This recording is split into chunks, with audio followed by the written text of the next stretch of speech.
तो बच्चों 2025 में एक क्वेश्चन आया था, ठीक है ना। अब इसको हम डिस्कस करेंगे, बहुत इंपॉर्टेंट क्वेश्चन है, लेकिन इस क्वेश्चन को आप कैसे बहुत ही जल्दी कर सकते हो बेसिक अपने स्ट्रॉन्ग बेसिक कॉन्सेप्ट के दम पर, ठीक है ना। चलो समझते हैं क्वेश्चन क्या बोल रहा है बेटा। क्वेश्चन ये बोल रहा है कि f x is equal to mod x plus mod x minus one, then which of the following is correct. सबसे पहले आप ध्यान दो कि यहाँ डिफरेंशियबिलिटी और कॉन्टिन्यूटी के बारे में बोला गया है, ठीक है ना। तो आपको ये पता होना चाहिए कि जितने भी मॉडुलस फंक्शन होते हैं वो सब कॉन्टिन्यूअस होते हैं। देखो इसमें कुछ नहीं करना कि आप कहीं कॉन्टिन्यूटी चेक करने लग जाओ और डिफरेंशियबिलिटी चेक करने लग जाओ, बिल्कुल नहीं। आपको क्या करना है कि every modulus function is continuous function, every modulus function is a continuous function. तो मॉड एक्स एक कंटिन्यूअस फंक्शन है, ठीक है।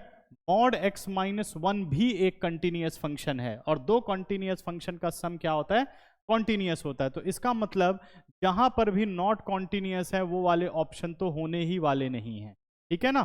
तो ये दोनों ऑप्शन चले गए। अब कॉन्टिन्यूअस सिर्फ फर्स्ट में है और सेकंड में है। ध्यान रखना है कि जो मॉडुलस फंक्शन है वो डिफरेंशिएबल नहीं होता। कौन से पॉइंट पर नहीं होता इसको समझना है।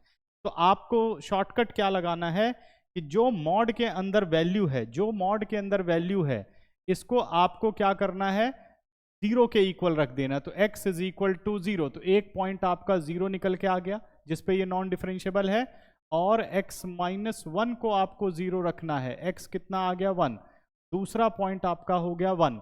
तो जीरो और वन ऐसे दो पॉइंट हैं जिस पर ये फंक्शन नॉन डिफरेंशिएबल है। तो ऑप्शन नंबर कौन सा करेक्ट हुआ, f x is continuous but not differentiable at x is equal to zero और x is equal to one. तो ये इसका राइट आंसर है और यही इसका सही तरीका है सॉल्व करने का, ठीक है। मैं समझता हूं आपको समझ में आ गया होगा।